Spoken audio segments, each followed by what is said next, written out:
All right, so Coach, so this is going to be our first week of at home with Holmes, right? We want to make it kind of like a weekly series where we kind of look back at, your performance, how the team did last week, but then also look ahead to some of the challenges that you have coming up. So starting off, looking back, you guys went up to Assumption for their tip-off classic this past weekend.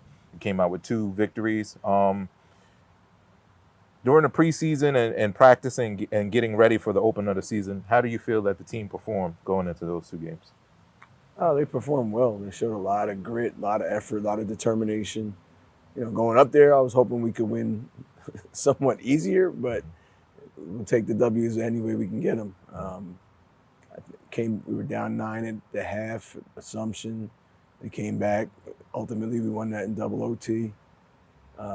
We were trailing at some point in the second half, I think, against St. Michael's. Came back and won that one in overtime as well. What do you feel? What does it show you about the team's resolve under adversity to be able to get the victories in overtime in both of those games, like it going into extra? They displayed probably the number one thing that I always talk about, and it's mental toughness.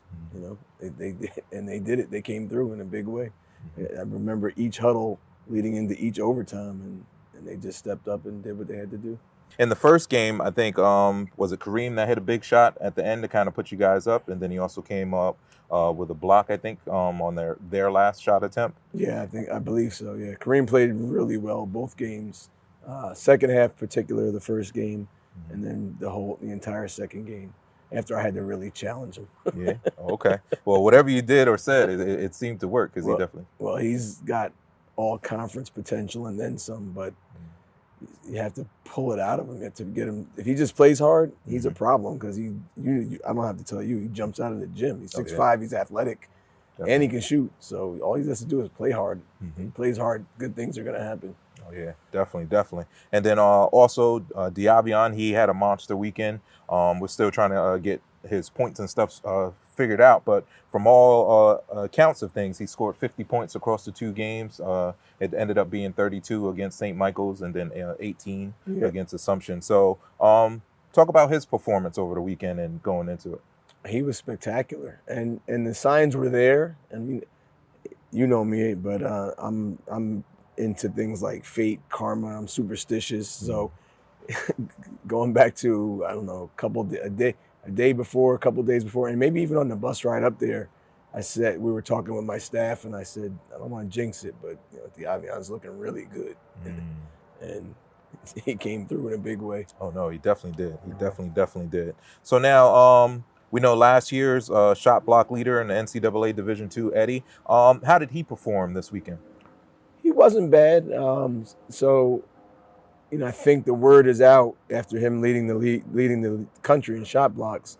The way you neutralize a shot blocker is you got to get right into his body, right into his chest. And they started out the game, and their big guys were right at Eddie. Oh, wow. And they were getting some buckets, but he still affected the game.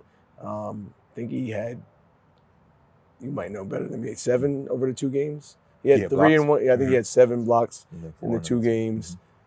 He had a couple of big buckets in I think it was the first overtime of the Assumption game, late, when you're not really expecting him to be the guy that gets the ball. And I think he had a jump hook, and then maybe he had a putback. Okay. So they were big. I just need him to make free throws. He can't make free throws. Oh, man. Well, hopefully he gets that worked out. Kind of turning the page now, looking forward. This week you have 2 more non-conference opponents. Starting on Wednesday, you're going to Pace. And then Saturday, you got another, a little bit of a distance road trip against I believe, against the New, right? So looking ahead a little bit, what are you doing as far as preparation for those 2 teams?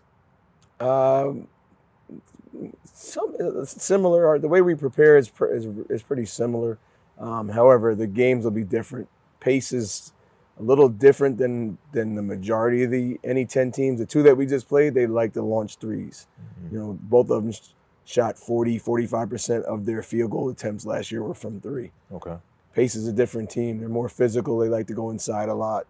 They don't really shoot the 3 all that much. So it's a little bit different, but we're just going to prepare the way we prepare. Southern New Hampshire is a little bit of a balance, and they have new guys. They won the region last year. They lost several guys, so they have a few new guys. and they're gonna have probably a little bit of a chip on their shoulder because they went 0-2 this weekend, and they don't play again until they play us on Saturday. So they're playing us in their home opener down 0-2.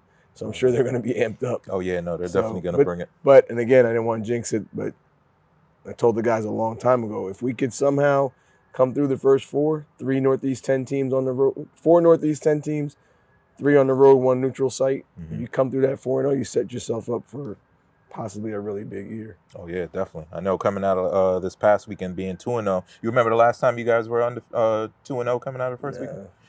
I think if we look back, it's probably like the COVID year, and then we were just playing conference teams then. Yeah, probably so. But yeah, you guys are definitely set up in a good way. So I know we got practice this week coming up, and then those 2 games. So we're looking forward to what you and the guys can do. For you, not to jinx anything, but career milestones is kind of on the horizon, right? So yeah, I'm not even thinking about that. No, one game at a time. That's it. That's all we can do. So you're about 2 away now, right? No, 3. 3 games away from it. So I won't bring it up anymore, but we're definitely rooting for you, and we're looking forward to it, and we're going to be there to celebrate it no matter when it happens, all right? I appreciate it. I guess if things were to break right, it would be the first home game. Right. If we go 4-0, then we got, I guess, the first home game. That would be the gives us no. And we got UDC before the home game. Oh, in the middle, yeah. So it may be on the road. Yeah, it won't be on the road. Okay. If we can keep winning. Yeah. But hopefully. So good luck this week, Coach, and enjoy practice today. Appreciate it. Take care. All right. Thanks.